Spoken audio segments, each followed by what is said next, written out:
ناظرین اکرام، عرب شریف میں 1922 تک ترکی کی حکومت ہوا کرتی تھی، جسے خلافت عثمانیہ کے نام سے جانا جاتا تھا، کیونکہ 1922 سے پہلے سعودی عرب کا نام سعودی عرب نہیں بلکہ حجاز مقدس تھا۔ یہ وہ دور تھا جس میں خلافت عثمانیہ دنیا کے 3 بر اعظموں پر 623 سال تک قائم رہی۔ جب بھی دنیا میں مسلمانوں پر ظلم و ستم ہوتا تو ترکی کی حکومت اس کا منہ توڑ جواب دیتی۔ اس وقت امریکہ، برطانیہ، یورپین نصرانی اور یہودیوں کو اگر سب سے زیادہ خوف تھا تو وہ تھا خلافت عثمانیہ۔ امریکن اور یورپین کو معلوم تھا کہ جب تک خلافت عثمانیہ ہے ہم مسلمانوں کا کچھ نہیں بگاڑ سکتے، چنانچہ انہوں نے خلافت عثمانیہ کو ختم کرنے کے لیے سازشیں شروع کر دیں۔ اسی مقصد کے تحت 19ویں صدی میں سلطنت عثمانیہ اور روس کے درمیان بہت سی جنگیں بھی ہوئیں۔ مکہ اور مدینہ مسلمانوں کے نزدیک قابل احترام ہے، اس لیے سب سے پہلا فتنہ وہیں سے شروع کروایا گیا۔ امریکہ اور یورپ نے سب سے پہلے ایک شخص کو کھڑا کیا جو کہ کرسچن تھا اور ایسی عربی زبان بولتا تھا کہ کسی کو اس پر شک نہیں آ سکتا تھا۔ اس نے عرب کے لوگوں کو خلافت عثمانیہ کے خلاف یہ کہہ کر گمراہ کرنے کی ناکام کوشش کی کہ تم عربی ہو اور یہ ترکی اجمی یعنی غیر عربی ہیں، لہٰذا ہم اجمیوں کی حکومت کیسے برداشت کر رہے ہیں۔ لیکن لوگوں نے اس کی ایک نہ مانی اور سازش سمجھ گئے۔ یہ شخص تاریخ میں لارنس آف عربیہ کے نام سے مشہور ہوا۔ پھر امریکہ نے دوسرے شخص کو کھڑا کیا جس کا نام عبد الوہاب نجدی تھا۔ عبد الوہاب نجدی کی ملاقات عرب کے ایک سوداگر سے ہوئی جس کا نام تھا ابن سعود۔ اس نے ابن سعود کو عرب کا حکمران بنانے کا لالچ دیا اور ابن سعود نے مکہ، مدینہ اور طائف میں ترکی حکومت کے خلاف جنگ شروع کر دی۔ چنانچہ مکہ اور مدینہ میں ترکی کے لاکھوں مسلمان ابن سعود کی ڈاکو فوجوں کے ہاتھوں شہید ہو گئے۔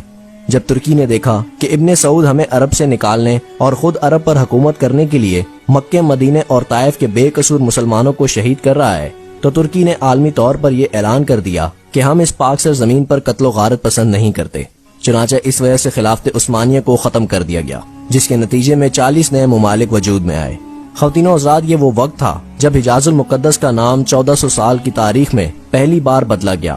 ابن سعود نے حجاز مقدس کے نام تبدیل کر کے اپنے نام پر سعودیہ رکھ دیا، جبکہ اس فتنے کا ذکر احادیث مبارکہ میں بھی ملتا ہے، اور اسی وجہ سے سرکار دو عالم صلی اللہ علیہ وسلم نے سعودی عرب کے شہر نجد کے بارے میں دعا نہیں فرمائی تھی۔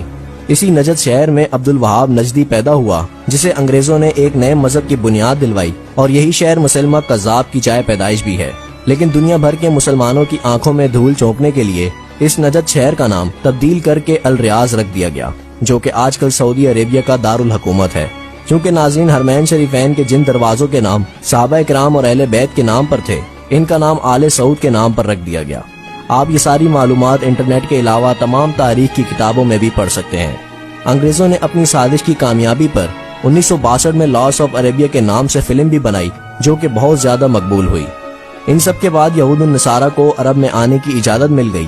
جس دن السعود عرب کا بادشاہ بنا، اس دن ایک جشن ہوا، اور جشن میں امریکہ، برطانیہ اور دوسرے ملکوں کے پرائم منسٹر بھی ابن السعود کو مبارکباد دینے پہنچ گئے۔ جس عرب کے نام سے یہود النصارہ کبھی کامتے تھے، وہ سعودیہ امریکہ کے اشارے پر ناچنے لگا، اور آج بھی رندوں کے ساتھ ناچ رہا ہے۔ یہود النصارہ کے اسی ناپاک سازش کے ذکر کرتے ہوئے ڈاکٹر علامہ محمد اقبال نے اپنے کلام میں لکھا، وہ فاقہ کش جو موت سے نہیں ڈرتا، ذرا روح محمد اس کے بدن سے نکال دو۔